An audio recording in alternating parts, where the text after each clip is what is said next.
Hello guys, this is your friend and we are back with a new fanfic. Which is What If Naruto Build Harem with Kushina Fem Kyuubi and Fem Shinigami Part 1. And if you enjoy this fanfic then please press the like button and subscribe to my channel for more fanfic like this. And now let's start the fanfic. Naruto was running from them. They were running to him. Stop. They called. Naruto knew from 6 years of experience if he stopped he would die, or be brutally maimed. He turned a corner and was met with a dead end. The people caught up with him, and raised their fists and weapons. This is for my son. Some shouted, "Demon brat die." Others shouted. Then they all moved in on him. The last thing Naruto remembered before blacking out was the feeling of his skin being torn from his body slowly. The Hokage was pissed when he found Naruto. Whole chunks of Naruto's skin was removed to show his muscles, in places knives were embedded in places otherwise not meant for blades. He was bleeding profusely. The Hokage with a flick of his wrist called down the Anbu to deliver their punishment. One Anbu, Snake as she was called, walked to Naruto and gently lifted him. "Snake, come with me," the Hokage said and jumped towards the hospital. Snake followed him closely. "Please be okay, Naruto," the Hokage thought. "I shouldn't have left to go get dinner. When I see dog I'm so killing him," Snake thought. Naruto opened his eyes. He was in some giant room with water leaking everywhere, and giant bars in front of him. There was a strange noise coming from inside the bars, it sounded like crying. Naruto approached the bars. "PP, please let me out." A voice soft and melodious rang out. "How?" Naruto called back. "Who's there? No one should be able to visit me here." The voice came once more. "I'm Naruto Uzumaki." Naruto responded. Suddenly a person came walking closer to the bars. She looked 18 and had long red hair. Her hair just ended right above her small butt. She had long legs. Her chest was not overly large. She was probably around C-cup. She wore a red kimono. Her eyes, while slitted slightly, were a vibrant red. "Who are you, pretty lady?" Naruto said. The girl blushed. "I'm called by many names, you humans have given me most of them. Names like Kyuubi, Demon, Plague of the Earth, and Fox Lord." Kyuubi. Isn't that the demon the fourth killed after it attacked Konoha? Naruto said he had remember his Gigi telling him that story. The girl laughed. "The fourth killed me." "No, he couldn't. He had only one choice, to seal me away in some baby. Which I would assume would be you.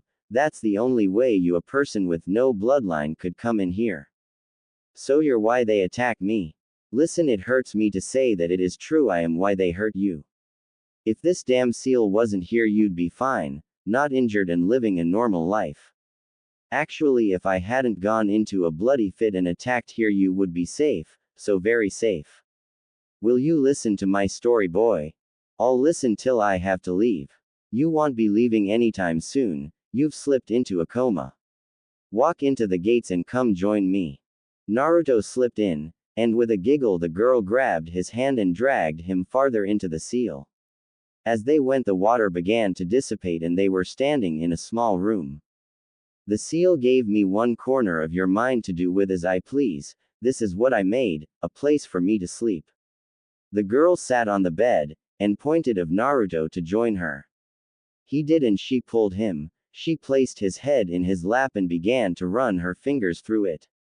"Please tell me your story, about why you attacked," Naruto said after giving a contented sigh. "I was born on a rainy evening in mid-April. Right in the middle of the land of fire's April showers.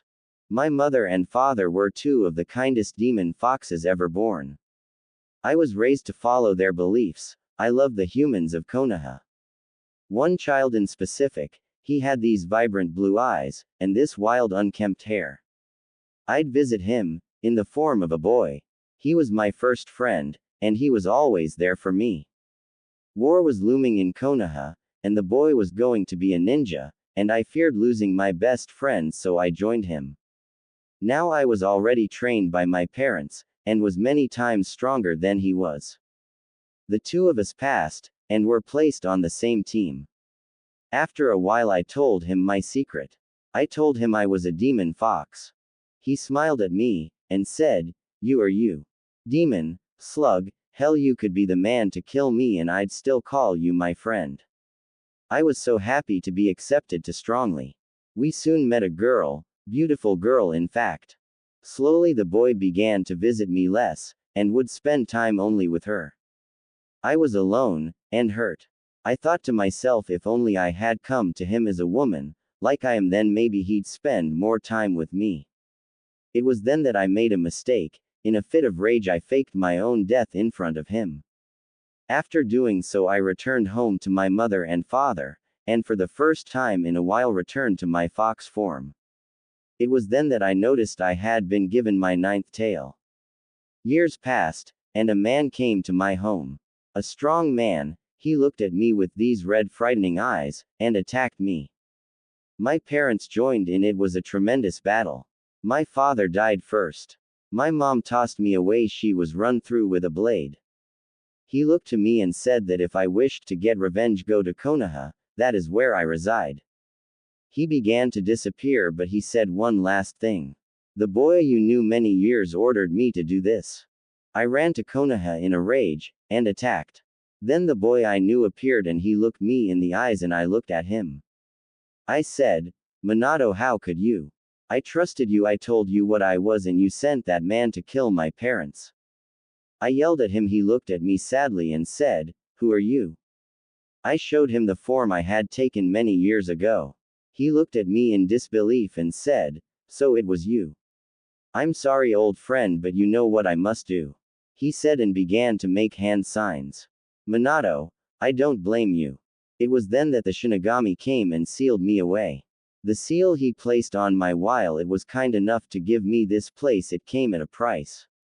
I feel the pain you feel, and I die when you die," the girl said as she cried, her tears wetting Naruto's hair. Naruto did not speak but placed a comforting hand on her face and wiped her tears away.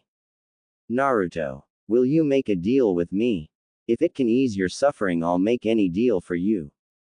In exchange for removing 3/4 of that seal, I'll train you, and maybe someday I will make you a demon like myself.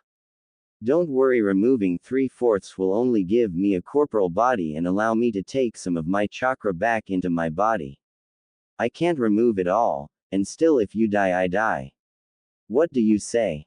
"Yes." They returned to the bars and Naruto reached forward to the seal and tore 3/4 of it off. "Good. I'll force you awake right now. Your wounds should be mostly healed. Wait, what is your name?" "Yuki. I won't appear to you till you get home. Also make sure you ask the Hokage to put you in the academy."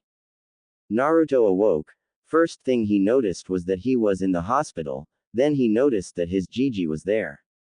"Hi Gigi," Naruto said cheerfully. "Hello. How are you?" "I've felt better." "Hey Gigi, is possible for you to put me in the academy?" "Of course, but why?" "I want to be able to protect myself, and those I love." The Hokage smiled and picked Naruto up and carried him home. He soon left Naruto alone. Naruto walked to his half-destroyed couch and sat down. "Yuki-san," he said. He was shocked to see a small white fox appear in his lap. "You called Naruto?" The fox said. "Why is your fur white?" "It's white when I'm feeling peaceful, but naturally my fur is red, like it was when I attacked Konoha. Get some sleep. Tomorrow I'll be putting you through the ringer," she said and jumped off of Naruto and walked to his bedroom. She laid down on one of the pillows on his rather large bed. Naruto followed her and slept on the other side of the bed. Yuki stretched when she awoke. How should I begin his training? Shit. What did we do first day in the academy back then? She pondered this for a while the sleeping Naruto snored away. Got it, that's right, we learned to access our chakra, then we climbed trees. Naruto should already be able to access chakra. It does take some chakra to enter that seal, and even more to remove the seal. Yuki looked at the sleeping Naruto and walked over to him. She began to rub her fur on his face. Naruto sneezed himself awake. "Oh good, you're awake. Time for training." Yuki barked out at him cheerfully. "Are you kidding me? It's 3 in the morning. Naruto said, looking at the alarm clock beside his bed. You know what they say, the early bird gets the worm. Why would I want a worm? Naruto asked, thoroughly confused. Note to self, A. Increase his brain capacity, even though that'll hurt him, or B. Drill him with constant intelligent remarks, and make him learn slowly. Yuki thought. It's a phrase, Naruto, she remarked as she hopped off the bed. Just get up, she continued, and left the room. Naruto trudged out of bed, and got dressed in that horrible orange garb he wore. He walked out of the room and noticed that on his table was a bowl of ramen and that Yuki was sitting by it, relaxing. Don't ask. Just chalk it up to that I'm an all-powerful demon. Food making in no time at all is just one of my capabilities. Yuki lazily said. Chalk it up. I don't have a blackboard or any chalk. Screw teaching this boy, going the quick way. When to do it though? Tomorrow. I'll do it tonight after I've worked him into a deep sleep. Yuki's sweat dropped. Never mind, Naruto, just eat and let's get to work. Naruto threw back the ramen in no time, making a mess of his face and of his table. After wiping his face off, Naruto started to leave. Hey, clean the table, Yuki shouted. Why? You don't want mold, do you? Yuki finally took a look around and noticed that most of his stuff was in fact covered with mold. Spring cleaning time, she thought. Never mind. Come here and place me in your coat, Yuki said. Naruto walked to her and gently lifted her. He then placed her in his coat. Go find a bunch of trees now, she said, and then was silent. Naruto walked through the streets, ignoring the comments the civilians threw his way. Normally they'd make him feel bad, but Naruto was too excited about being able to train, so he paid them no mind. After an hour of searching, he found a secluded mountainous area that had trees in it. He continued into the trees and found a small river. Found a good place, Yuki-sensei, he said. Yuki then popped out of his coat and hopped down to the floor. Now then, what I want you to do is walk up the trees. Apply chakra to your feet, and you'll stick to the trees. How? Just focus your chakra and imagine it flowing to your feet. Don't give too much and don't give too little. Too little and you'll just slip off, too much and you'll be pushed off, she said. She then walked to one of the trees and placed her paws on the tree and started walking up it. Naruto smiled and ran to the tree, thinking he knew what to do. He was surprised that within 3 steps he was pushed off. Hey Naruto, if you can finish this in 2 hours, I'll make you 10 bowls of ramen. If it takes more, I'll start subtracting bowls, Yuki said, hopping off the tree she was on. Talk about a helper, Naruto said. You mean motivation. Wake me when you finish, Yuki said as she curled into a ball and started to go to sleep. Lazy fox, sleeping while I work, Naruto said after a while of falling off the tree. I heard that, Naruto, Yuki said with her eyes still closed. You can hear me even though you sleep, Naruto said as he started to work his way up the tree. Well, sorta. I'm actually talking to you through your mind. You see, when I sleep my body remains here but my mind is returned to the seal.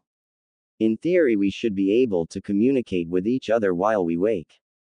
Hey, I was thinking, what will people think when I'm talking to a fox? I got it. Go to the Hokage once we finish here and tell him that this fox approached you and started to speaking to me. I was wondering if it was actually speaking.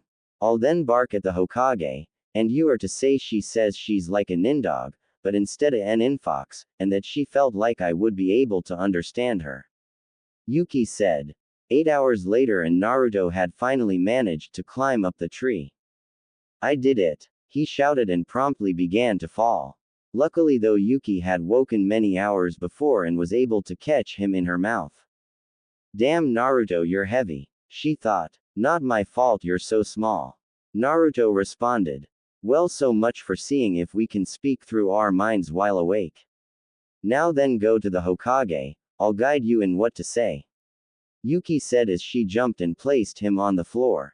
The Hokage was having a strange day.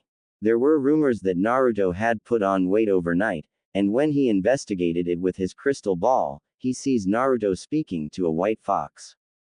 Since when were there white foxes? The Hokage thought. What surprised him the most was at a later time, Naruto started talking to himself, but it seemed like he was getting input from a different source. Kyuubi. The Hokage asked himself. Then Naruto opens the door and from his jacket came the fox once more. Hey Naruto. The Hokage said. Hi Gigi. Naruto said as he sat down. The fox jumped out and sat itself on the Hokage's desk. What's with the fox? Sarutobi said. Well, the fox approached me and started speaking to me. Is that normal? Naruto said. The fox then yipped at Naruto a couple times. Oh. She says that she'd be the fox equivalent of a nindog. She said that she felt that I'd be the right person to understand her. Definitely cause of the Kyuubi. Sarutobi thought. Sarutobi made a hand gesture and an Anbu appeared. Snake, go to the Inuzuka compound and tell Sume I need to see her and Kuromura. Sarutobi said. The Anbu disappeared. The two of them sat in silence for a while and then Sume came barging in, with Kuromura trailing behind her. You needed me, Hokage-sama. Sume said. Yes. Young Naruto here seems to be able to communicate with foxes. I wanted Kuromura here to evaluate the fox's strength. Sarutobi said. If you would, fox, please hop down to the floor. Kuromura said. Yuki hopped down, and Kuromura began to pace around her. Yuki stayed extremely still. Then it happened. What is a common gesture for dogs, even nindogs, was not the way Yuki had planned this to go. Kuromura stuck his nose next to her and gave it a sniff. Yuki shivered and her tail pointed straight up and then it curved down. Kuromura backed away, and Yuki's tail buried itself in the ground. She then barked angrily. Forgive me. I didn't know you'd get upset. Kuromura said. Yuki barked again. Well, it's common for us dogs to do. Kuromura said. Yuki barked. Well, you are a canine, I just thought maybe it was common practice. Yuki barked. Oh, I see. Forgive me then. Explain please. Sume said.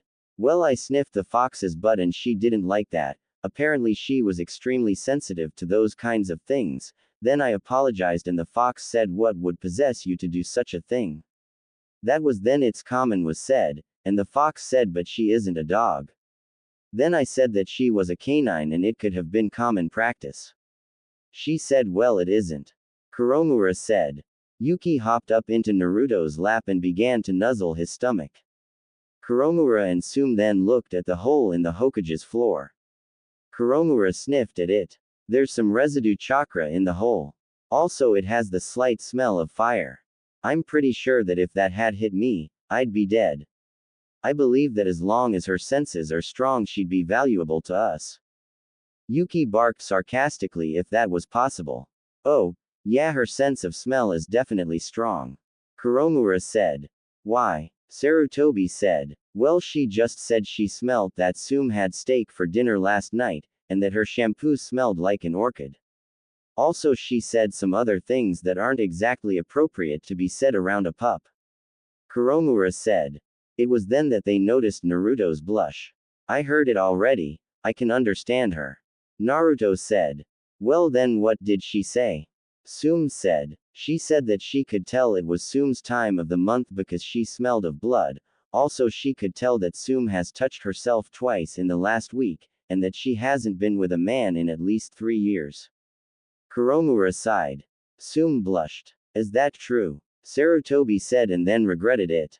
Even if it was, it's not your business, Hokage-sama. Sume said and then stormed out. It's true. Kuromura said and then exited. Well then the fox can stay. You may leave. Sarutobi said. Yuki barked once more. Yuki says she wants you to call her Yuki, just like you call Kuromura, Kuromura. Naruto said as he replaced Yuki in his coat. Oh, and she asks that you get me better clothes, ones that will allow Yuki to rest in them comfortably. I'd buy them myself, but the civilians won't let me. Naruto then left. Naruto walked home and yawned loudly. I'm going to sleep, I'll have those ramen tomorrow for breakfast. Naruto said and went to bed. After Naruto had fallen asleep, Yuki smiled. Time to begin, she said. All throughout the night screams came from Naruto's apartment. No civilian neared it as they assumed the brat was getting what he deserved, and while they wanted to watch, something told them to stay away. Little did they know that Yuki was sending out ki and keeping all of them away with a minor genjutsu that made everyone want to steer clear of that area. Months had gone by since Yuki was shown to the Hokage. During this time Naruto had been under constant training by Yuki. He had mastered tree climbing, water walking, leaf floating, and his chakra control was near perfect. Also Yuki had started pumping more and more of her Yuki into him, and so he had to be trained how to use them. He had been taught Shadow Clone Jutsu, Wind Style, Great Breakthrough, Wind Style, Cutting Wind, Demon Style, Skeleton Army, Demon Style, Dark Dissolve, and Earth Style, Earth Wall. His mental capacities had also grown and were around Nara level in intelligence. On this day Naruto was awoke by an excited Yuki. Naruto, wake up, time for the first day of academy. She shouted into his mind. I'm coming, keep your panties on. Naruto mumbled as he dressed himself. He wore a similar gray coat as the one Kiba wore, and black pants. His hair had grown out and was tied in a ponytail. His eyes still shone with the same warmth as they always did, but they at times went ice cold. Naruto opened his bedroom door and an aggravated Yuki followed behind him. Yuki's fur was still as white as always, but had faint traces of red because of her aggravation. Naruto ate the breakfast Yuki had prepared for him. A simple breakfast really, all it was miso soup. Yuki was proud she had finally beat him into eating more than ramen. Shall we? Naruto said as he cleaned his dish. Yes, let's, Yuki said, jumping into Naruto's coat. Naruto walked through the village, and while it was still dark out he still got the occasional glare from some civilian. Naruto arrived at the academy way before it was open. Why am I here so early? Naruto mentally spoke to Yuki. Simple. I want you to break into the academy without making a single sound, and without being noticed. Yuki responded. Try not to sound like it will be a piece of cake. Naruto sighed. I was able to break in every day when I was coming here. Yuki said proudly. Yeah, but you also were cage level at stealth by that time. Naruto said, and then he walked around the academy, eyeing every window, every trap that was placed on them at this time, and every feature of the walls. You got your way in? Yuki asked. Yeah, Naruto said, and he turned away. He then sat and relaxed himself against a tree. Demon Style. Dark Dissolve. Naruto whispered. After saying it, Naruto's body along with Yuki's turned black and disappeared into the darkness. Naruto felt himself floating and yet felt grounded. He knew he was in the dark pathways as they were called. Flashback. Now listen, Naruto, this jutsu pulls you into a place called the Dark Pathways. This is a place that will allow you to appear anywhere you wish. What you'll see is small lights, and if you stared into them you'd see possible destinations. Simple as that, Yuki said. End flashback. After a bit of searching, Naruto found the right spot and entered. On the darkened wall of the academy wall was a roster. It showed where he would be placed. Room 104, Teachers, Iruka Yumino, and Mizuki. Shino Aburami Choji Akamichi, Sakura Haruno, Hinata Hyuga, Kiba Inuzuka, Shikamaru Nara, Sasuke Uchiha, Naruto Uzumaki, and Ino Yamanaka. Geez, I have the all-clan air class. Naruto sighed. Naruto made his way to his class and entered. He sat at a random seat and waited. Many hours later the lights turned on and a man with scar across his nose walked in. When he saw Naruto his eyebrow raised. What are you doing here? The man asked. Waiting. Naruto responded. What for? Class is to begin. Why? I'm in the class. Oh, what's your name? Naruto Uzumaki. You, Iruka Yumino. The man smiled. Hello Iruka sensei. Naruto said, petting Yuki who had just popped out of his coat. No pets allowed, Naruto. Iruka said angrily. You'll allow an Inuzuka's dog though. They're special. The Hokage gave me special clearance to keep Yuki here with me. She is like a nindog to me. Naruto sighed. You're coming with me. We're going to go see the Hokage, before class begins and ask about this. Iruka said and held out his hand. Naruto took Iruka's hand and Iruka used Shunshin to go to the Hokage's office. He entered the office to see the Hokage carefully writing a document. Hokage-sama, Iruka said. Sarutobi looked up and saw Iruka, and Naruto. He sighed. What did Naruto do? The Hokage said, pinching his nose. He brought a fox to class. Iruka said. Oh, Yuki-san. Don't worry Iruka, he is allowed to bring her. Sarutobi said, removing his hand. Okay. Shall we Naruto? Iruka said, holding out his hand. No, hold up. Naruto responded, staring straight at his Gigi. What is it Naruto? Sarutobi asked. Why did you place me with all the clan heirs? We are debating whether or not you've developed a bloodline that allows you to speak with foxes. Also, we wish to know if it will pass to your children. Yuki barked. Well, Yuki says there is no way to know just yet. She says that as of right now it should only remain this way for me, but circumstances changed. As I'm still going through changes, due to meeting her, in a few years I may actually be able to pass this. Well then, any idea when these changes will end? Yuki barked. By my graduation. Let's go Iruka. Naruto said and grabbed Iruka's hand. Goodbye Hokage-sama, Iruka said and disappeared with Naruto. They arrived a little before class began and the students were already in the class. Upon seeing Naruto, 3 students stood and walked to him.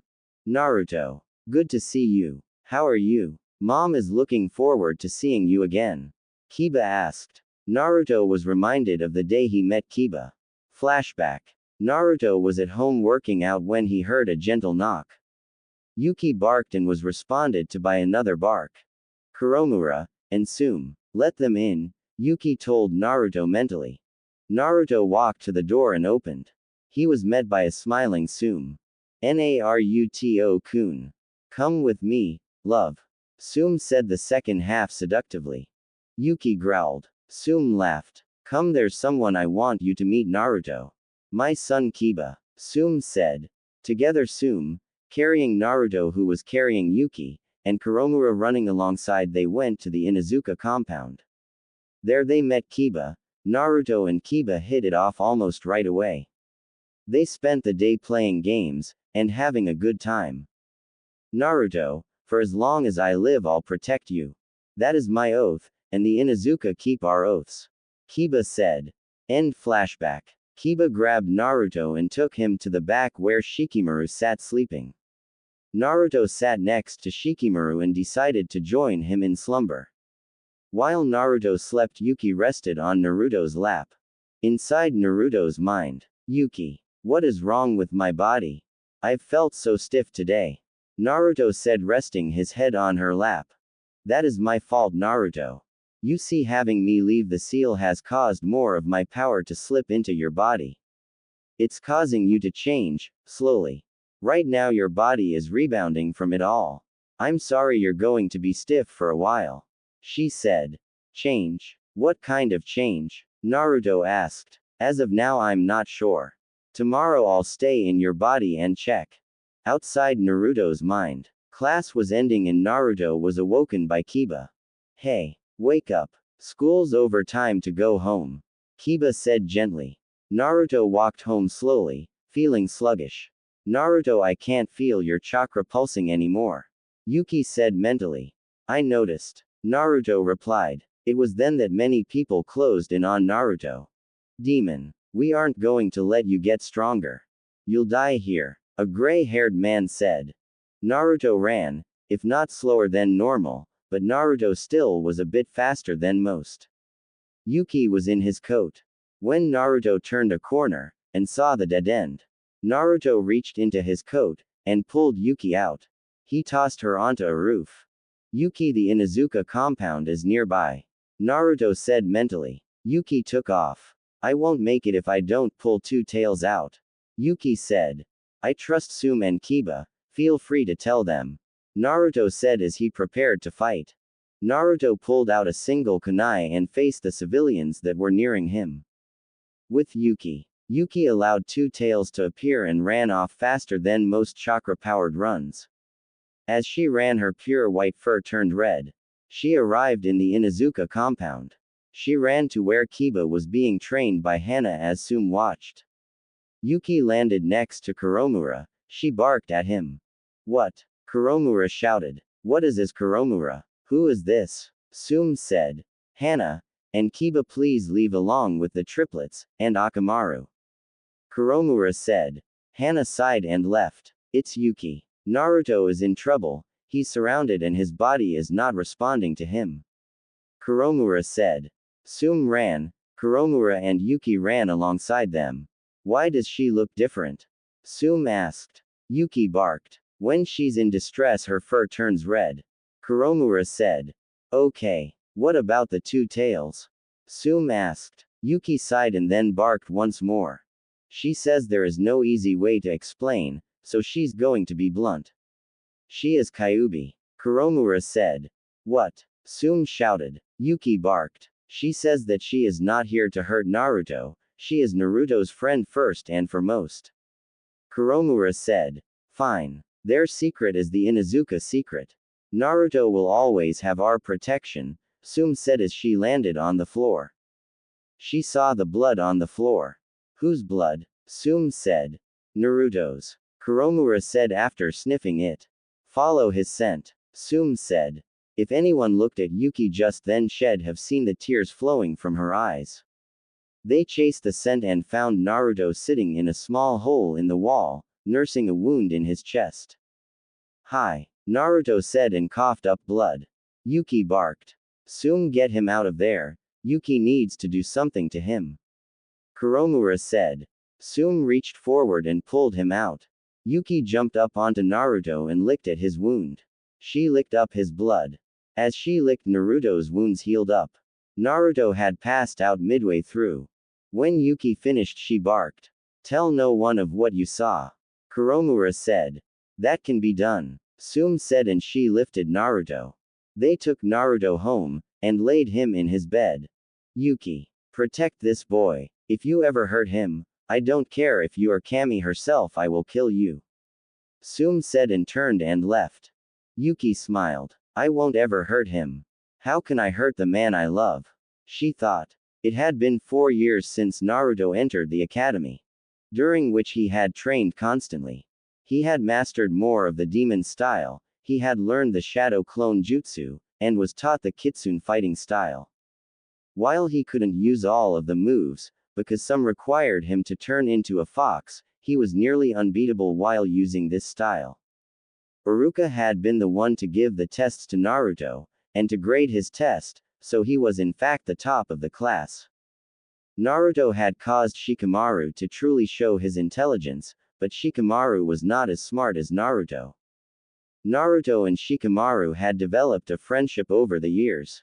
It had been 4 years since the incident with Naruto and the civilians.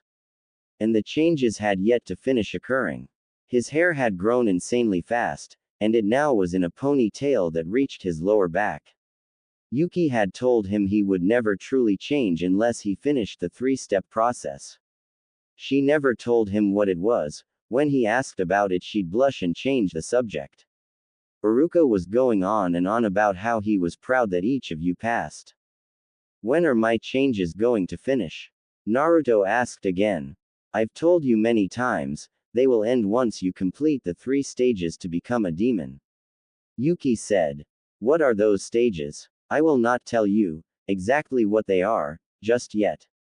The first stage causes peace for both of us, the second causes some pain for both of us, and the last causes extreme pain for you. That is when you become a demon forever. Yuki said. Is that bad? Naruto responded. I'll no longer be able to walk into your seal, and communicating through our mind could end, or could strengthen. Our relationship will change. I'm afraid that if I tell you, you will leave me. Yuki said. I will not allow the two of us to be separated. You're my best friend, I will not just leave you. Naruto responded. Iruka had just ended his speech and they were allowed to leave. Yuki rested on Naruto's shoulder. Naruto walked over to the Hokage's tower. When he entered the tower, he was met with some of the council members. They looked at him like he was a piece of meat. Naruto just smiled as he passed and went to the Hokage's office. When he entered the office, he saw his Gigi smoking a pipe and writing something down. Gigi, we're here, Naruto said as he sat. Hello, Sarutobi said. How are you? Naruto said. I'm good. You? I'm fine. Come enough with the pleasantries. Yuki spoke for the first time. You can speak, Sarutobi said, shocked. Yes, why couldn't I? Yuki responded. You never had before. Didn't see you guys as worth hearing my voice, only Naruto had deserved it till now. Enough about that, my time is precious. The changes have not ended, but as of now he will never be able to pass it on. This may change as the final change is yet to come, he need only accept and it will start. Yuki said. I've tried to accept, you won't tell me what those stages are. Naruto sighed. Tell us, Sarutobi said. Yuki glowed and turned into her human form, and peered at Sarutobi with her red eyes. I've seen those eyes before. Where? You've seen them when I came here after my family's death by the hands of an Uchiha. That Uchiha was ordered to attack by the fourth, or that's what the man told me.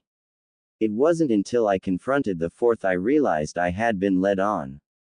The fourth was gentle to me, and instead of banishing me back to the pits of hell, he sealed me away. Yuki said. You're the Kyuubi. Sarutobi said. That is correct. Yuki said with a smile. What do you want with Naruto? I want nothing, but peace to live my life. Naruto can give you this. Yes. He has the unnatural ability to bring peace to anyone he believes to be precious. That is true. Would you stop talking about me like I'm not here? Naruto shouted. Right, sorry. Yuki said with a giggle. Naruto loved her giggles, but he could never truly tell her how he felt about her. He was afraid she'd reject him, much like she was afraid he would.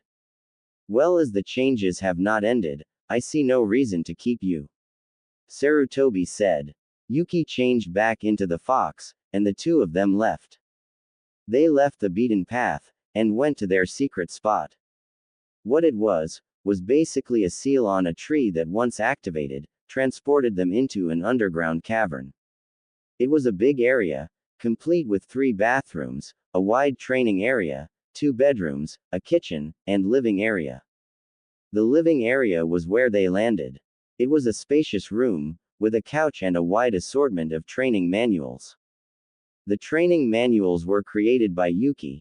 After she had snuck into the libraries, she copied them. Naruto then spent hours reading them and copying them. They had placed hundreds of privacy seals in the walls so that no one would be able to spy on them or hear them training. They had gotten accustomed to only sleeping here and never returning to his original house. Instead, they would send shadow clones there so the Hokage never suspected anything. Please explain the 3 steps, I will accept them no matter what. Naruto said. Naruto, what do you think of me? Yuki asked. I think you are absolutely amazing. You are kind, generous, loving, and the only person who has ever truly believed in me. Naruto. To do these steps is to forever pledge yourself to stay with me, as my equal, and as my companion. Yuki said, blushing. Stay with you as a companion? You mean as a husband? Don't you? Yes. I understand if you don't want to. I mean, it is my fault you're hated, my fault your parents are. She was cut off by Naruto's lips meeting hers. It was a gentle and chaste kiss, lasting no more than 5 seconds. Yuki. You know I don't care about that. I'm at peace when I'm with you, and so I love you. Naruto said. Naruto. I love you too. The 3 steps are a sort of binding contract between you and I. In the second stage, one bite your neck and you bite mine, where we bit a mark appears, sealing us together forever. That step will force the third, and that step will make you a demon, an immortal being. At that time, we will never be able to part from one another. Yuki said. What is the first step? The first has begun. It began when you said I love you to me. This is how we ended and moved to part 2. She said and pushed him onto the floor of the living room. Bite my neck, Naruto, she said as she leaned down to bite his. The two of them bit each other roughly, and where they bit a mark appeared. On Naruto's neck the image of a 9-tailed white fox appeared, and on Yuki's neck a 9-tailed ice blue fox appeared. As their fangs pulled out from one another, Naruto screamed out in pain. Suddenly a bright light appeared around him, and when it was gone Naruto's form began to shift. He continued to scream as the changes occurred. His normal blonde wild hair flattened and turned ice blue. His cerulean eyes grew colder. The 3 whisker marks on him disappeared. His arms bulged for a bit and then returned to their original state. His legs grew in length, as did his arms. When it finally ended, a burst of chakra expanded from Naruto. All over Konoha a burst of power was felt and every shinobi prepared for a fight. It wasn't until the Hokage sent Anbu to all of them telling them that all is fine did they relax. Back with Yuki and Naruto. Naruto lay sleeping on the floor, and Yuki sat there running her hands through his hair. His hair changed. What was it Mom said? Right, the color of the fox demon's hair while in human form directly relates to their power. If my hair is fire red and Naruto's hair reminds me of ice, then he must have the power of ice. So confusing. Gah. There was something else she said about blue. She was going on and on about how cool it was her baby had fire. Then she stopped and said that while fire was strong and was able to master all the other types of elements and would be the only one capable of receiving 9 tails, the rarest was ice. Those with ice had an unnatural ability to sub-elements as well as the main elements. They were even capable of using the dark element once they received their 8th tail. If a fire and an ice fought against each other they could take out a 4,000-mile area. Yuki reflected. Yuki sighed. Always gotta be a special child, don't you, Naruto? Kami, damn it all. She kissed his forehead and carried him to bed. Once there she slept holding his body close to her. The Hokage, the Shinobi and Civilian Council were meeting. They were talking about the team selection. As always, the Civilian Council believed that Sasuke should be on a team alone as he is the strongest. This was immediately disputed by the Shinobi Council as the clan heads, minus Hiashi, shouted out that their child was just as good. It didn't get much better when they saw Naruto on the list. Kill the demon, they shouted. The Civilian Council was immediately hit by ki from Sum. That man is no demon. He has the utmost respect of the Inuzuka clan, you'd do well to remember that. Sum shouted. She's been tricked by the demon. A pink-haired Civilian Council said. If Sum has been tricked then we are screwed. If she has then so have I, Shikaku and everyone else. Hiashi said. Have you not seen that boy walking with that damn fox? The pink hair said. That fox means nothing. He will be placed on a team. The Hokage said gently. Whatever, as long as Naruto isn't on Sasuke's team. He'd just drag him down. You're right, Sasuke would just drag Naruto down. Sum said with a sneer. You bitch. You know, that's not an insult to my clan, but you know what? Sum said. What? It is when you say it, you whore. Sum said and threw a kunai that landed right in between the pink-haired Civilian Council members' legs. Don't you dare call me a whore. This is getting us nowhere. Both of you calm down. Naruto will not be placed with Sasuke, for the betterment of both. If they were together they'd fight constantly. Sarutobi said. Fine. The two said. Hokage-sama, if I may suggest that Kiba and Naruto be placed on a team. From what my child says, the two of them make a good team and they look out for each other.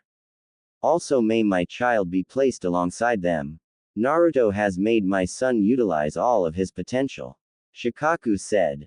Can you give me good reason why we shouldn't have a repeat of the Ino Shika-cho team from your years? Sarutobi responded to the man. In all due respect, Inoichi, my child has voiced that he despises the, and I quote, the blonde-haired fangirl. While Choji and my son would work very well together, Shikamaru wishes to be with Naruto. Naruto is a genius and would balance my son's short-sightedness at times. He replied. I suppose. Sarutobi said. If I may ask that my daughter be their teacher. She'd be of use in training Shikamaru in being of use at tracking. Sum said. I'll take it into consideration. Sarutobi said. It was then that they felt a power surge through the room. Immediately all the shinobi were on guard. Relax. That's just Naruto's final change occurring. Nothing important really. Sarutobi said. They would soon find out how wrong he was. Naruto awoke to the sound of humming. He stretched himself and felt an ache in his bones. He ran his fingers through his hair expecting it to be spiky as always. He was surprised that it wasn't.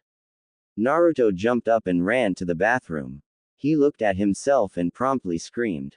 Yuki, who was still in human form, in the other room, walked over to him. I said there would be changes. Yuki said, putting her hands on her hips. You didn't say my hair would turn blue. Naruto screamed. Well, I never said it wouldn't. She replied. Gah. Naruto shouted. Well, you should hide the change at least while in town. Don't want the villagers shouting that the demon took over. Yuki said bitterly. They can't do anything to me now. I'm a ninja. I answer to only one person, and that person is the Hokage. Well, that's how it will be eventually. For now it'll be two people. Enough about that. They can't do anything to me. Naruto said. Still change. I will. I'll show it when I'm fighting though. Naruto said. That's reasonable. Now then we must get to the academy. Team selections and all. Oh, and don't you worry about your chakra control. You were already accustomed to using my chakra, so it shouldn't feel any different. Yuki said, changing into her fox form. That's good. Naruto said as he dressed. Together they went to the academy. When they arrived, they were met by a smiling Kiba. What's going on? Why are you smiling? Naruto asked. He's smiling because he passed the test his mother gave him. Shikamaru answered as he walked up. Ah. Sum tested whether you deserved clan heir status, did she? Naruto asked. Yeah, I passed with flying colors. You are looking at the next head of the Inuzuka clan. Kiba said, practically jumping off the walls in his excitement. What about Hana? She didn't want to be clan head, she wanted to stay as the clan vet. Kiba replied. The two of them hugged, each with pride for the other. Kiba whispered in Naruto's ear. Mom told me about Yuki and who she really is. Oh, I'm sorry. Naruto whispered. How could you never tell me? Don't you trust me enough to tell me something so insignificant? Kiba whispered, looking down onto Naruto's shoulder. As luck would have it, Naruto's hood was down and Kiba got a good look at the mark on Naruto's neck. Kiba knew exactly what it was and decided against mentioning it. The pair separated and went to their seats, with Shikamaru following lazily behind. Iruka entered the class and began to read out team groupings. Team 7. Sakura Haruno, Sasuke Uchiha, Shino Aburame. Iruka said. There was a loud squeal coming from Sakura. Team 8. Naruto Uzumaki, Kiba Inuzuka, Shikamaru Nara. Iruka said. Yahoo! Kiba shouted, standing up, knocking Naruto into Shikamaru. Kiba, don't be troublesome, sit back down. Shikamaru said. Naruto returned to where he was and Yuki jumped up into his arms. Naruto sat and petted Yuki lovingly while she purred. Team 9 still in circulation, so Team 10 is Hinata Hyuga, Ino Yamanaka and Choji Akamaiki. Naruto, I love you so. Yuki said in his mind. I love you, Yuki. Naruto responded. Yuki jumped up and licked Naruto's neck right where the mark was. Kiba, who was watching the whole interaction, was both shocked and amazed. Naruto mated with a fox. And not just any fox, but the Kyuubi no Kitsune. Wait, Kyuubi's a girl, was what Kiba thought as he watched. Kiba saw the mark, Naruto. He thinks you're into bestiality. Yuki said with a chuckle. What? Naruto shouted in his mind. Shikamaru was also watching the whole thing. He thought that something was off, but he couldn't quite place it. After a while, Junin started to fill in. A red-haired girl with red eyes walked in and shouted for Team 8. The three of them followed the girl to the woods just outside of the academy. There sitting on a bench was Hana Inuzuka and her three dogs. The dogs were sitting there relaxed while Hana was obviously stressed. Naruto had only seen her that stressed once before. Flashback. Hana was biting her thumb after explaining to Naruto that she was revealing to her mother her secret. Naruto just sighed. Hana, it'll be fine. Sum loves you. She won't get mad at you over something as small as that. You go both ways. Naruto said. I know, Naruto, it's just hard to say. What do I say? Hey mom, I'm a carpet muncher as well as a meat sucker. Well, that's one way of telling me. A voice said from behind Hana. Mom. Hana yelled. Silly child. I knew you went both ways. After all, you take after me in so many ways. Sum said with a laugh. End flashback. Geez, Hana. Relax. The girl said as she walked up. I'm fine, Kuranai. Hana said as their team joined them, sitting on the floor with the dogs. One of the dogs took an interest in Yuki, but Yuki barked at it, essentially telling him that she was already mated. The dog walked back dejectedly, the other two stifled a barking laugh. Alright, we are your senseis. As some of you may know, the Hokage instituted a new law this year that says genin teams must be run by two junin, one is sensei and the other is assistant sensei. Each sensei must have very different styles. Case in point, I'm genjutsu while Hana is mainly taijutsu. Kuranai said.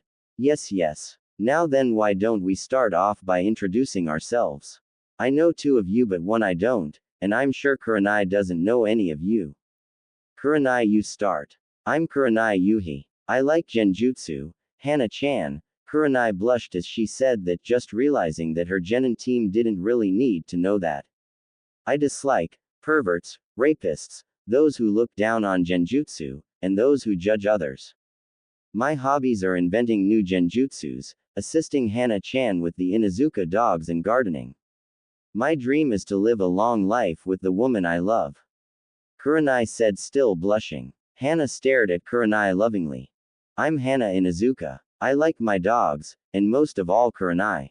I dislike perverts, rapists, and those who hurt my friends. My hobbies are training and helping out the Inuzuka dogs when they get sick. My wish is the same as Kuranai's. Kiba, you next. Hana said. My name is Kiba Inuzuka.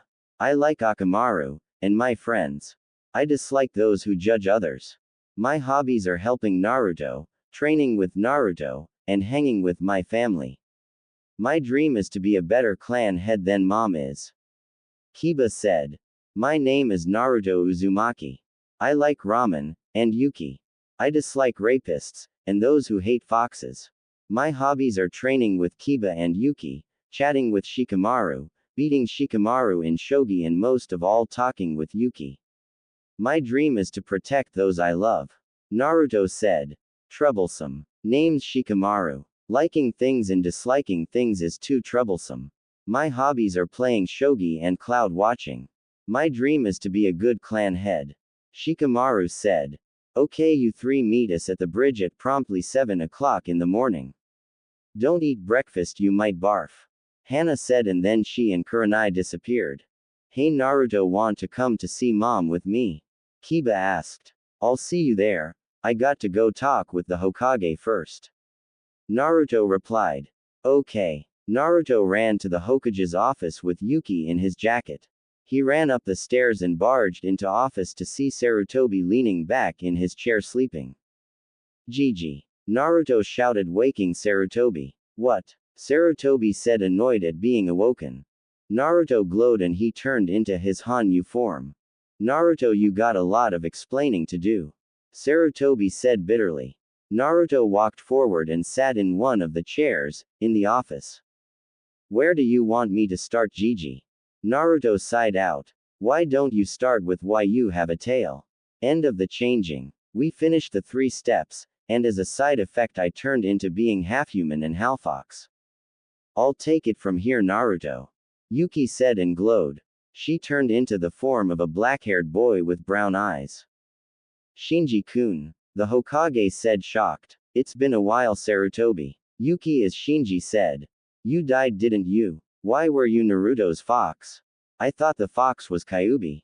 Sarutobi, a fox demon can't die by the hands of a human. I was Shinji and I am the Kyuubi, both are me. I thought an Uchiha killed your parent Yuki.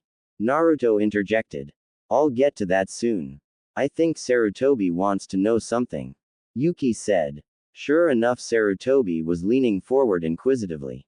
So Yuki, you are both Shinji and Kyuubi. Why were you spending time with Minato? Was he just a part of this plan to get you peace? Sarutobi said bitterly. When I was a small fox, I got lost in the human world. I was lonely and frightened, because at that time I had practically no strength. 3 men came forward and wanted to attack me, for my fur. A young boy walked out. He had wild blonde hair, and he spoke to the 3 men and they left. He said to them, Daddy wouldn't want you to hurt the fox. The boy walked to me and whispered gently, you need to go home, fox. It isn't safe near here. I ran and left. After a while my parents found me. I came back to the area. I met the boy 3 years later in the form of Shinji. There was the boy training. I went to him and asked if I could train with him. We sparred and he lost. He said come back tomorrow. So it became tradition for me to go visit him there. A year later Minato told me he was joining the academy, and I decided to join him to protect my friend. Years went by and the 2 of us made a name for ourselves. It was then we met Kushina, and Minato fell in love. I was sad, because somewhere deep inside I had feelings for Minato, and I wanted him to be happy. I knew he'd never be happy if I was around, so I faked my death. I returned home. War was looming in the demon world. The Kitsune clan went to war and many of us died. When the war was over only my family survived. My mother was with child and was weakened by it. My dad had lost one of his eyes in the fights. I was fine except for some major scaring. It was then that the Uchiha came. He had a weird feel to him. Most humans feel relaxed, but he felt twisted. He attacked me, and used abilities no human should be able to use. Now the 3 of us were still tired from the war. My mother joined the fight and she had her stomach exploded. I watched my mother die. Not only that, but I saw my soon-to-be brother die. My father in a rage attacked him and he too was killed. At that time the Uchiha was weakened and I was moving forward to kill him. He told me that the Hokage sent him, and he disappeared. I ran to Konoha and attacked, crying out for revenge. When I saw Minato once more, I was pissed. I yelled at him asking how could he do that. He was confused. We spoke while fighting and he told me I ordered no Uchiha to attack you. I was confused and he used that time to start the sealing. I showed him my form as Shinji, and told him I didn't blame him for sealing me away. Then I awoke inside of Naruto here. That answer any questions you may have. Most. I ask again, what do you truly want Naruto for? Truthfully, he was a pawn when I first met him. I saw a way for me to get revenge on that Uchiha. It was a game for me to just train him, but Naruto grew on me. Now though I want the peace Naruto can give me. Is that true? I was a pawn to you. Naruto whispered. We'll talk later, Naruto. Yuki whispered back. I see. Did you ever think your actions would hurt Naruto? Sarutobi shouted at her. I did. Originally I didn't care, but now I worry. I worry so much for him. Naruto looked down into his lap and a few tears fell. Yuki, due to the mark, could feel his emotions and placed a hand on his shoulder. He brushed her hand off angrily and stood and walked to the other side of the room. He sat with his back against the wall. It was a pose Yuki had seen Minato do. Minato did when he felt his world breaking apart. Minato wanted to feel that he could face each one at a time without anything sneaking up on him. Naruto looked up and at Yuki, tears dripping from his eyes, but his eyes were cold. Yuki looked away, unable to face that gaze right then. Anything else? Yuki said. Many. Sarutobi said, calming down. Can we get this over with? Yuki said. Did you think of what might happen to me when you asked me to rip the seal? Naruto asked. I said we'd speak later. Yuki said. No, I want to know.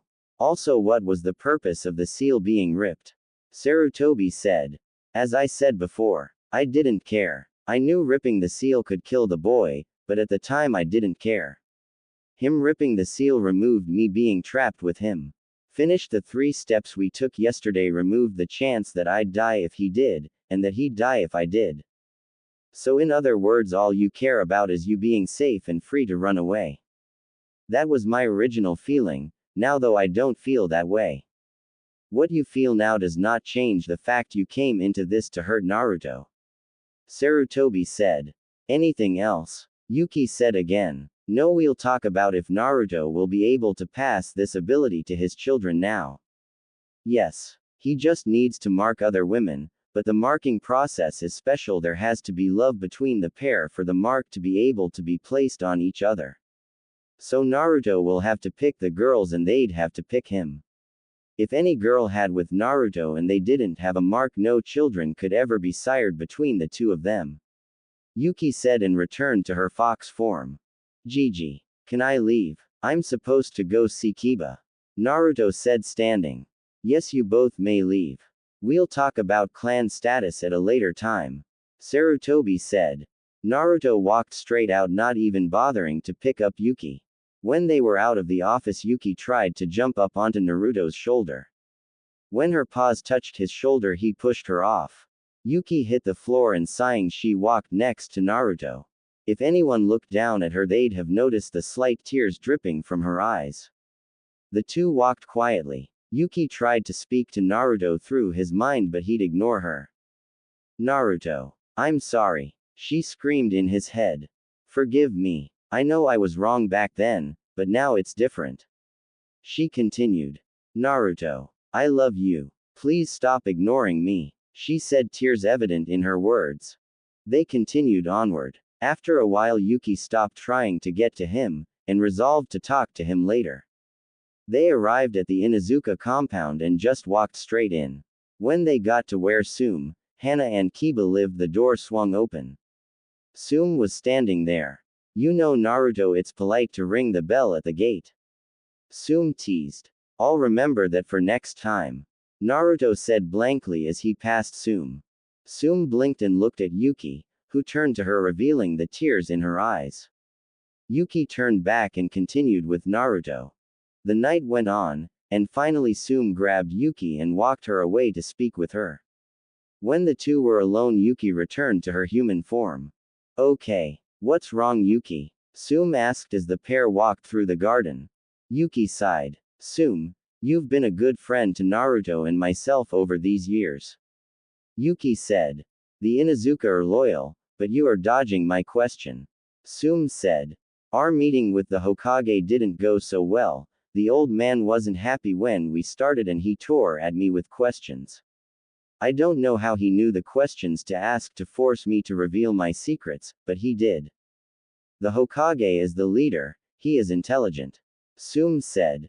He wouldn't ask anyone else those questions. What it comes down to is he was being biased because I'm Kyuubi. I don't think the Hokage would do that. I saw the contempt in his eyes when Naruto showed him his Hanyu form. He thought Naruto was taken over by me. He made sure to make his questions reveal only the bad side of me. When I tried to say that everything has changed since then, he said that all that matters is then and that now doesn't count. Okay. Tell me the full conversation. Sume said. So Yuki told Sume everything that happened in the Hokage's office. By the end, Yuki was in tears. Sume turned away from her. Where are you going? Yuki said. To speak with Naruto. Sume said. Before Yuki could voice her opinion, Sume was off. Naruto, Hana and Kiba were having a good time with each other. Since Yuki left Naruto's side, Kiba had managed to make Naruto forget about what had happened. Hana, on the other hand, had just sat back and laughed at her brother making a fool of himself. The jovial mood was killed when an angry Sume came in. Naruto with me now? Sume growled. Mother? Kiba asked. Not now. Naruto, I'm not going to say it again. Sume said. Naruto jumped up and ran to Sume's side. Sume reached down and pulled Naruto away with her. Where are we going? Naruto yelled. Shut up. Sume said. Sume pulled Naruto to a far corner of the Inuzuka compound. She then placed 3 barriers around them, one keeping people from seeing them, one to stop them from hearing the pair, and the last to erase their scent. Now you listen to me. Sume said. Fine. Naruto replied. How dare you not listen to how harshly the Hokage was treating Yuki? Sume yelled. How harshly he was treating her. I'm glad he got all of that out of her. Naruto said. Sume's hand came across his face, knocking Naruto to the floor. Do not interrupt me. You didn't think it odd that when Yuki tried to explain that it's changed, the Hokage just ignored it and said it doesn't matter. Well, it doesn't. Another slap. Did I say you could answer me just yet? No, I didn't, so shut up. I understand Yuki came into this relationship for the wrong reasons, but you came in with nothing. You just did what she wished. Do not pretend that you don't love her. I've seen the two of you together, your feelings for each other are so amazing. I wish I could have had half that with my bastard of an old husband. I came into that relationship for worse reasons than Yuki's. I settled for him. I gave up. I thought there was no one who could fulfill all I wanted. Imagine my surprise when I find the man, and not only is he taken but he is so happy with her. Don't slap me. I love Yuki, that is true, but it hurts to know this about her.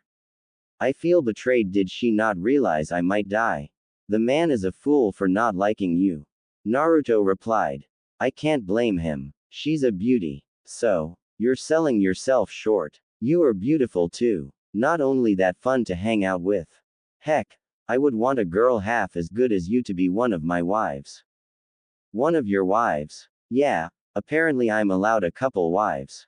Also, I probably will be placed under the CRA. Are you serious? You would want a woman like me? Yes. Sume reached down and grabbed Naruto. She pulled him close to her and whispered.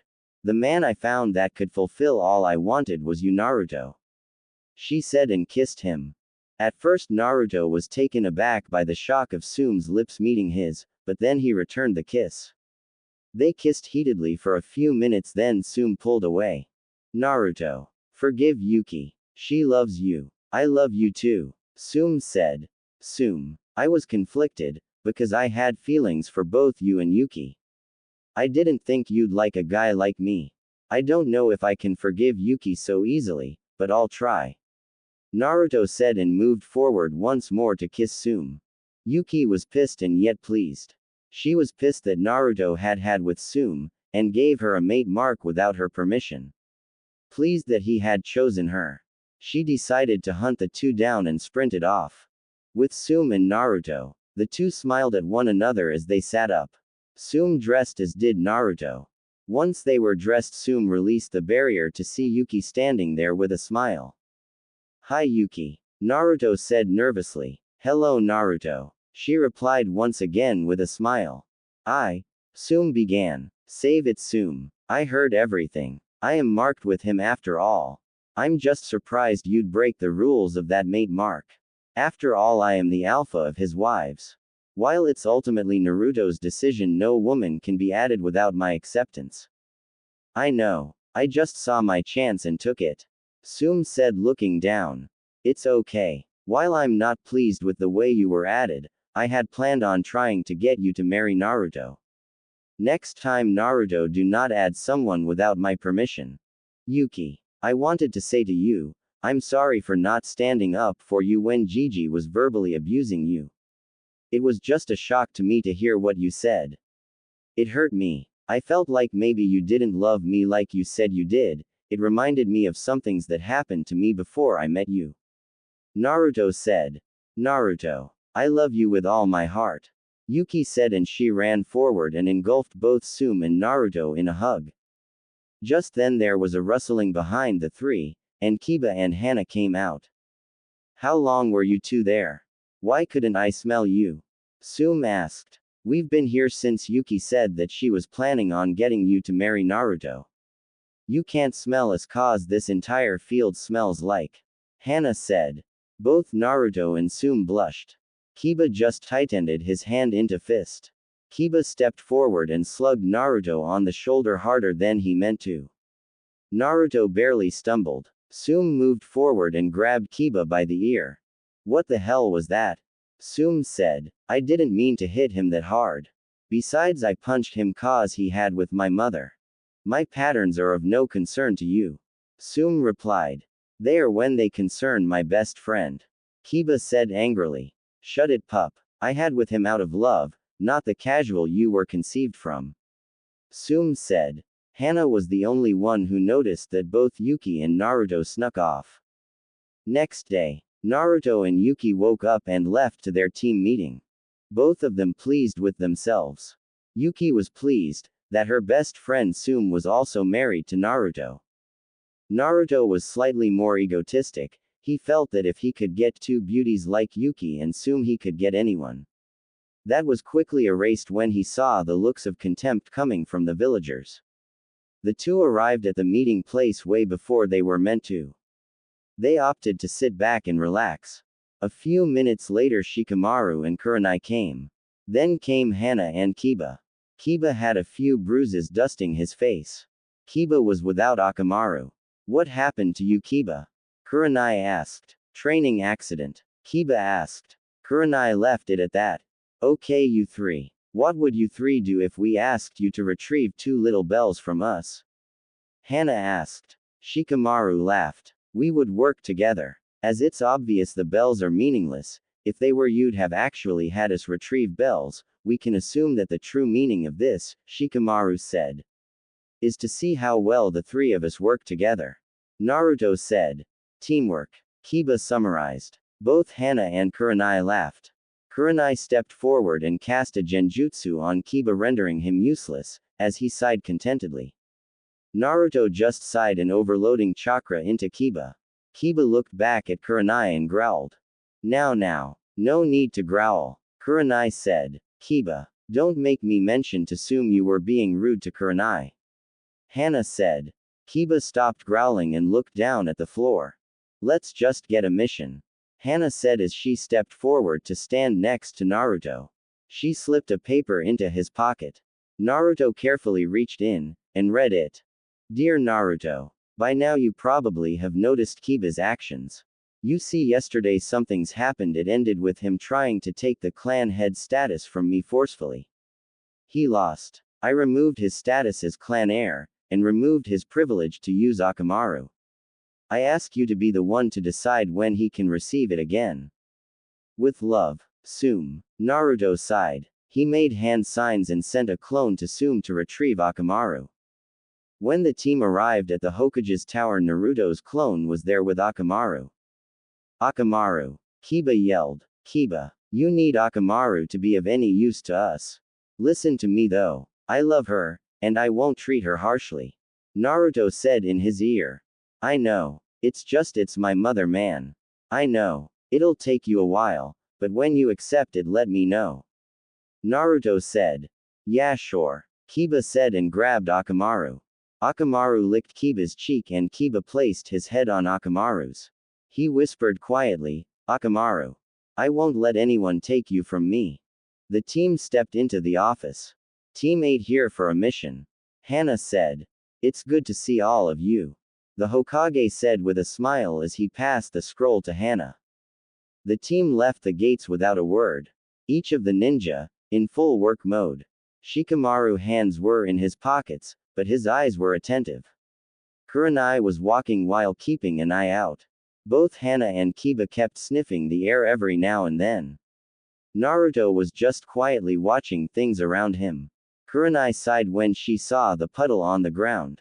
Such a lame genjutsu, she thought, and threw a kunai at it. The kunai landed, killing one of the demon brothers. The other brother jumped out and tried to run, but one of Hana's dogs caught him by the throat. The team continued on, finally getting on a boat. The boat led them through a thick fog. Finally nearby they could see the bridge. Wow, Kiba muttered. Amazing. Naruto mumbled. Tazuna just laughed at them. Old man, you building this? Kiba said. Yup. Tazuna said and took a swig of his drink. The team soon left the boat and continued onward. Suddenly a man appeared in front of them. The man had blood-red hair and eyes. On his left eye there was a scar that went down a bit but did not hit the eye. He wore black cargo pants, shinobi sandals, a red muscle shirt, a long coat, and on his hands were blood-red fingerless gloves. On his back was his zanbeitu, and on his waist was a katana. Well well, you killed the idiot brothers. You know it's so hard to get good help these days. The man sighed. Team 8 grouped up to protect Tazuna. Kurenai and Hana stood closer to the enemy. But that's why I am here. Isn't it, sensei? The man said as Zabuza appeared next to him. Shut it, Akai. Just kill them. As you wish. The man said and charged. He appeared next to Hana, who blocked the punch he sent. Kurenai barely blocked the sweeping kick he threw at her. The man grabbed Hana's arm and lifted her and tossed her away. Her dogs attempted to run in, but he dodged them. Kurenai tried to push his leg off, but his other leg came in and she was being held onto. Suddenly he bent backward and placed his hands on the floor. Kurenai was lifted upward and he tossed her at Hana. Zabuza ran in at the 3 genin.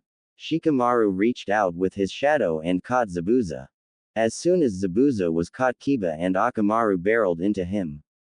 Zabuza turned to water and disappeared. Akai came in just as Akamaru was stopping his rotation. Akai grabbed Akamaru and slammed him into the ground. Akamaru yelped. Kiba charged him. Akai jumped and delivered a jumping axe kick to Kiba's back. Kiba collapsed and landed on Akamaru unconscious. Zabuza came in, swung his blade down at Naruto suddenly. Naruto dodged out of the way. While rolling out of the way, Naruto was doing hand signs. Akai charged at Shikamaru, who sent his shadow out. Akai dodged the shadow, reaching for him, knowing all about the Nara clan. Akai tried to roundhouse kick him, but Shikamaru bent back out of the way. Shikamaru tried to kick up at him, but Akai jumped backward. Hana came running in with her dogs, each of them rotated in the air and barreled towards Akai. Akai jumped back each time one neared him. As he was dodging, he was doing hand signs. Just as Akai landed in the water, Naruto called out his jutsu. Demon style. Hell's flame. Naruto said. From behind Naruto a small flame appeared. The flame floated and chased Zabuza. Zabuza laughed and dodged the small flame. As it passed him, the flame lashed out and made a small burn on Zabuza's back. Zabuza hissed in pain. Water style. Water bombs. Akai said, and little droplets of water appeared around him. One of the dogs collided with the droplets and it exploded, causing the dog to fall and land on the shore. The balls of water moved forward, aimed at Hana and Kurenai, who was doing hand signs. The balls of water caused Hana to negate her jutsu and dodge. Kurenai had to stop doing her hand signs as she was about to get hit. One of the balls was where Kurenai was going to land and she couldn't dodge in time. The water hit and exploded, causing Hana, who had substituted herself for Kurenai, to collapse bleeding. Zabuza had collapsed from the burns he received from Hell's flame. The flame was above him and was steadily growing as Naruto did more hand signs. Akai ran in and grabbed Zabuza just before the flame engulfed that area. He. We'll be back. Akai said and disappeared. No one had noticed the single droplet that hit Kiba. Hana. Kurenai said and ran to her. Kiba. Shikamaru called out, seeing the blood coming from Kiba. Come on, you two, let's get to Tazuna's, we can deal with their injuries there. Naruto said as he bent down to pick up Kiba. Naruto grabbed Kiba, one hand under his knees, the other under his shoulder. Shikamaru picked up and cradled the unconscious Akamaru. Kurenai picked up Hana, the same way Naruto picked up Kiba. The other two of the triplets supported the bleeding third. The team walked to Tazuna's. When they entered, they quickly found places to put the 3 injured. Naruto dressed Kiba's wounds. Kurenai dressed Hana's, and Shikamaru dressed the third triplet's wounds. When they were finished, the 3 moved out of the rooms and sat around and talked, mainly because they did not want to think about their 3 injured. We need to call for assistance. Shikamaru said. I agree. Those 2 are Junin level, and the boy tore us apart. Naruto said. I'll send a clone out right now. Kurenai said and made a single shadow clone. The clone was sent charging out, sprinting away from them and towards Konoha. It was already pitch black. Shikamaru yawned and left. Kurenai and Naruto sat out talking for a while, both comforting the other as their friend was injured. Yuki had long since fallen asleep. Neither of them noticed the small smile Yuki had as the two talked. It was late when the two finally went to bed. Naruto's dream. So Naruto, you hitting on Kurenai? Yuki said with a smile. No. Naruto said. Ah, that was a nervous stutter. You are. Yuki said. Fine. I am. Can you blame me? Nope. Besides, she was flirting back whether she realizes it yet or not. Besides, I'm fine with her joining. Yuki said. Have I told you recently you're the best? Naruto said. It couldn't hurt to say it more often. Yuki said with a giggle. End of dream. Naruto awoke early that morning, before the rest of his team was awake. Naruto wrote a quick note explaining to Kurenai that him and Yuki had gone training with Akai, Akiri Hunter Nin, and Zabuza. The three men sat at the table of their hideout. The stench of Zabuza's cigar flooding the room. The first man wore Kiri Hunter Nin clothing. The other was Akai, and the final one puffing on a cigar was Zabuza. So Akai, how were they? The Kiri Hunter Nin said. Take the damn thing off Haku, before I punch it off of you. Akai shouted. Haku giggled as he removed the mask. Sorry Akai, it's just that the mask is like a second skin to me. They were okay. They need work, but I think they'll work just fine for our plan. Akai said. The brat with the fox is strong, he'll do nicely. Zabuza said. Back with Naruto and Yuki. The two had trained for a while. Yuki and Naruto had begun to train in Kenjutsu, to honor Yuki's mother who was the best swordsman of the Kitsune clan. The two hit one another with the wooden branches they fashioned to be their swords. They jumped away from one another as a scythe stuck itself in between where the two were engaged. On the hilt of the scythe stood a girl. She wore a black kimono, had near D cup. She had a slender face, one of her eyes here black, but the other was pure white. Her mouth was cocked upward into a grin. Her hair was split much like her eyes, one half black the other white. Upon seeing the girl, Yuki bent down to one knee and motioned Naruto to do the same. The scythe below her glowed and turned into a katana, that she sheathed and placed back on her waist. Yuki Kitsune, Naruto Uzumaki. It is good to see the two of you. The girl said, her voice was gentle, but had an undertone of pure power. It is good to see you. Yuki said. I'm sorry to hear of your family, Yuki. I am proud that you stopped letting revenge take a hold of you. Otherwise you would be unworthy of this gift. The girl said as another blade appeared in her hand. She walked over to Yuki and placed the blade in front of her. The girl then turned to Naruto and smiled. You know Naruto, you should really thank Destiny. She's so nice to you. Damn girl rewrote mine, or wrote this in from long ago, but here I am to assist, both you and Yuki in using the style permitted by the Shinigami to her Kitsune generals. Her. Naruto said. Yes Naruto. Her. Myself in fact. Shinigami is here to kick your white into shape. You can call me Shini, for now. The girl said as she placed another blade in front of Naruto. Thank you. Naruto said. Don't be thanking me just yet, I'll be working you to the bone. Shinigami said. At the house right after Naruto and Yuki left, Kurenai awoke to the door closing. She sprung into action and ran downstairs, kunai drawn. She saw the note, and before she could read it a knock came on her door. She walked to it, kunai still in hand. When she opened it she saw the red-haired man standing there tied up and a chakra suppression seal on him. Now can we talk? Akai said. Kurenai smiled and pulled him in. She sat him down and held the kunai she had to his throat. Yes, let's talk. Kurenai said. Akai gulped. I didn't want to hurt those two too bad. We were just testing you to see if you could be of assistance to us.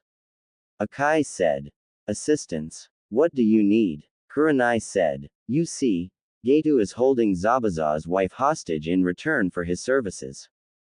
While Zabuza could just kill Gedu and save her, Gedu stole some of our blood and had an expert seal maker create a seal that when someone with the blood touches it, it causes an explosion.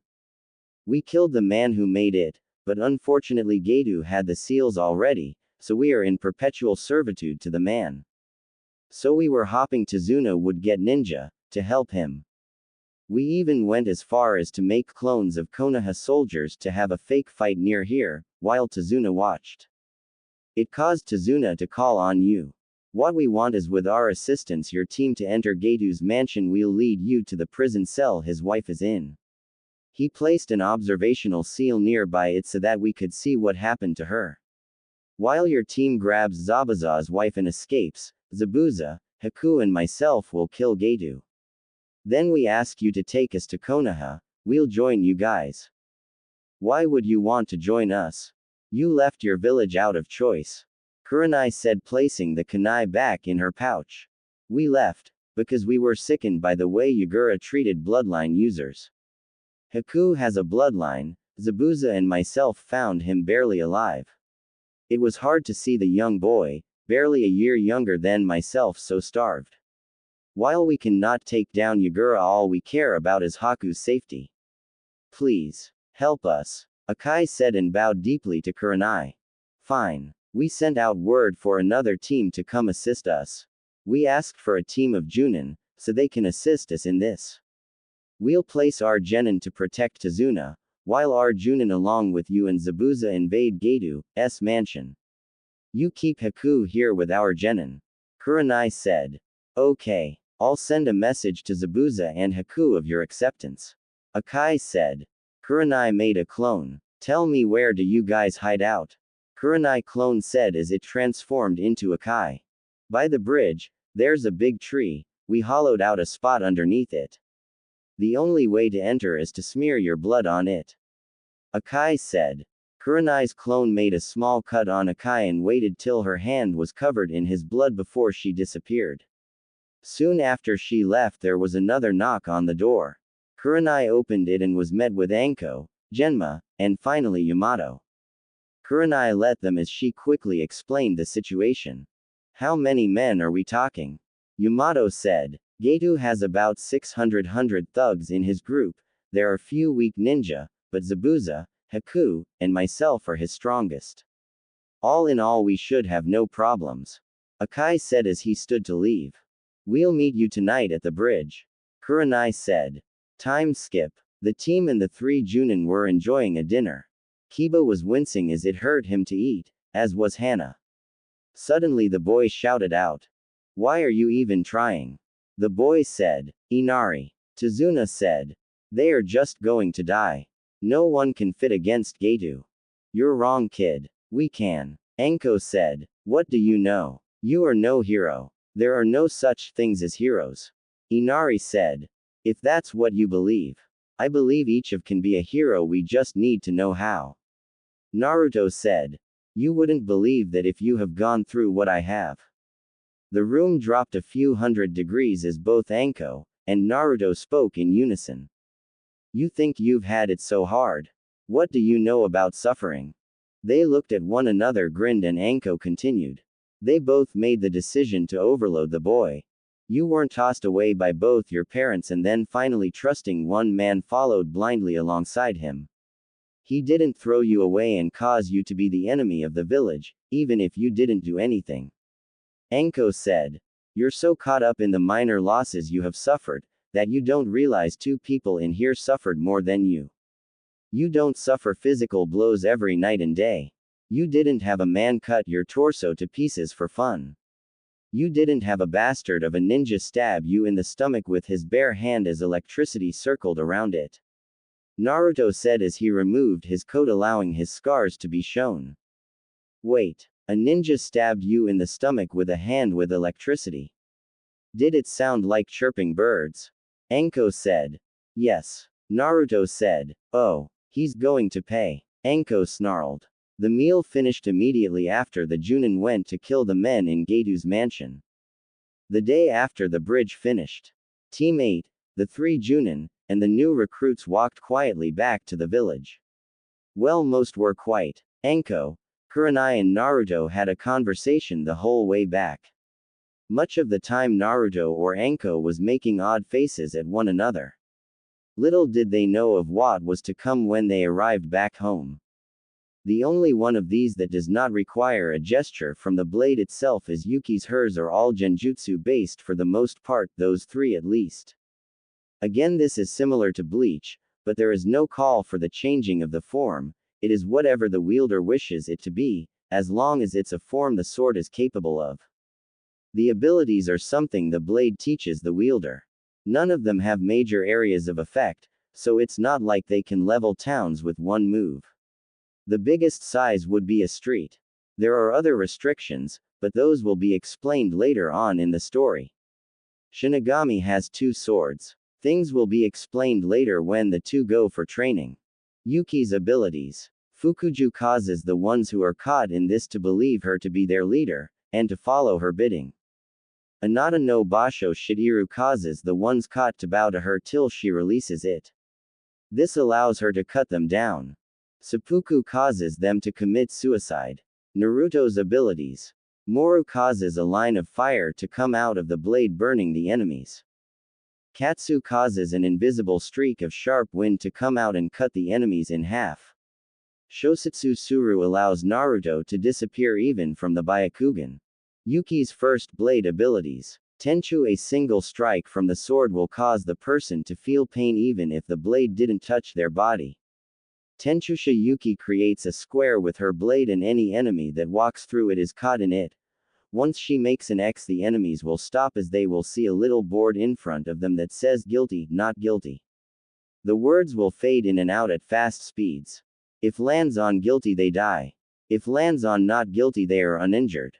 Kuno Yuki points her sword forward and a single enemy's body will begin to get small cuts on them.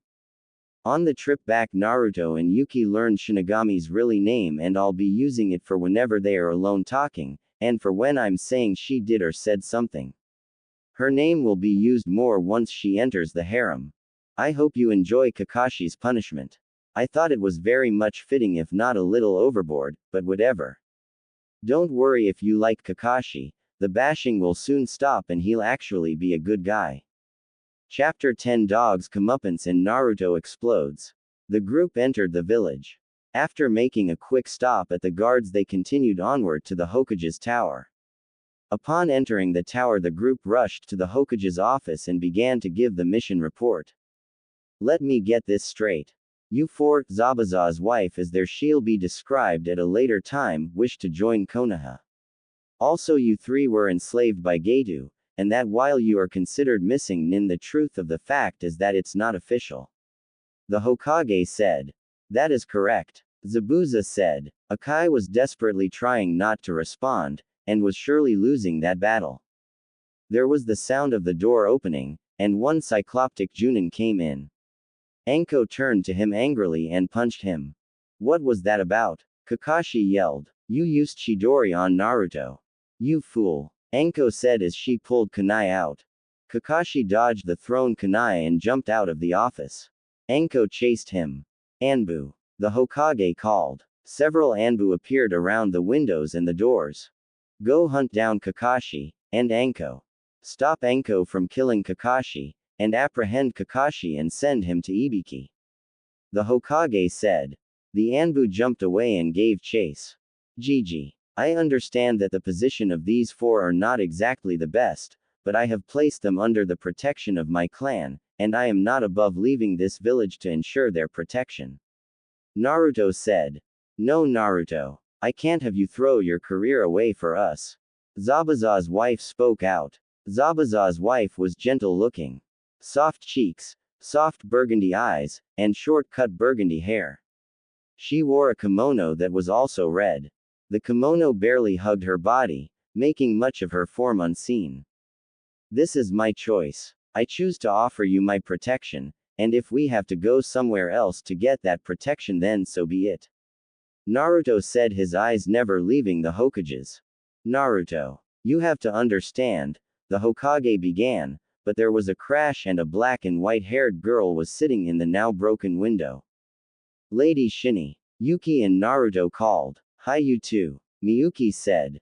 To what do we owe the honor? Zabuza said, bowing to her.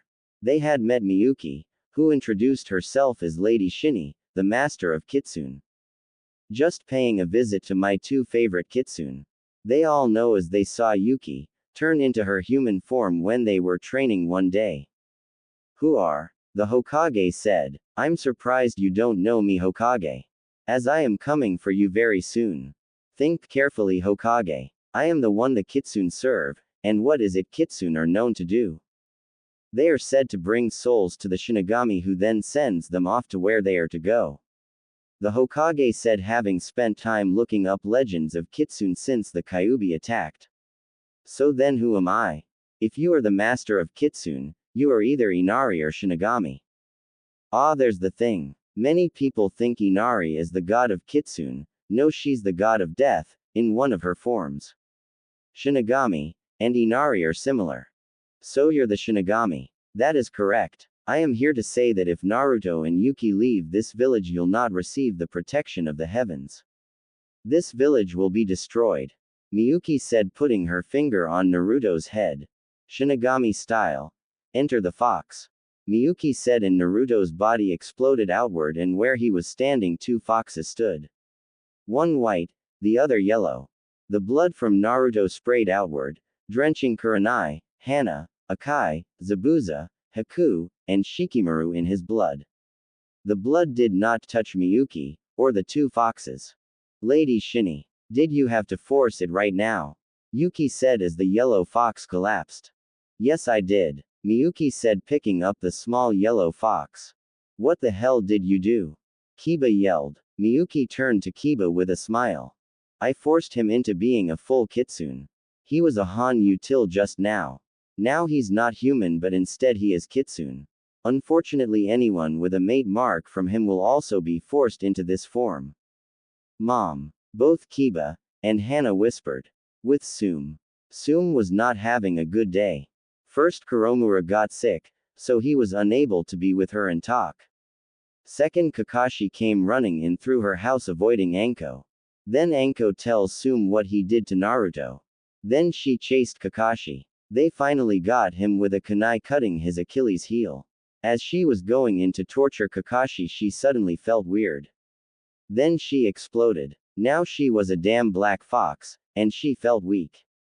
She smelt the Anbu nearing and tried to tell Anko, but she passed out. Back with Miyuki and the rest. Say hello to Naruto, the new Kitsune. Miyuki said, holding the blonde fox. Troublesome. Shikamaru said. Now then, Hokage. Where is the Kokunin guardian? Naruto's choice of clan name compound? Miyuki said, putting her hand on Haku. Yuki had climbed up Miyuki's body and sat on her head. Haku, please hold Akai. Akai, hold Zabuza. Zabuza, hold your wife. Miyuki continued. They did as she was told. It is next to the Inuzuka compound. About 20 miles to the south. The Hokage said. Suddenly all of the forms turned into skeletons, the skeletons then turned to dust. Okay. That was cool. Kiba said. If there is nothing more, Hokage, we need to go hunt down Sume. Kurenai said. With Kakashi. Kakashi was bound and gagged. He was dragged to Ibiki, who just smiled. Tisk. Kakashi. We have a special present for you. Ibiki said as Inoichi came in. You see, Kakashi. I've stolen memories from people who have felt your Chidori and lived. Inoichi said. And Inoichi here is going to force those memories into you. Ibiki continued as Inoichi began hand signs.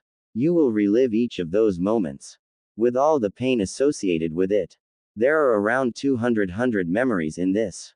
Yamanaka style. Memory implantation. Inoichi said. Soon after, Kakashi began to thrash around against the ropes and he tried to scream. His eyes bulged out,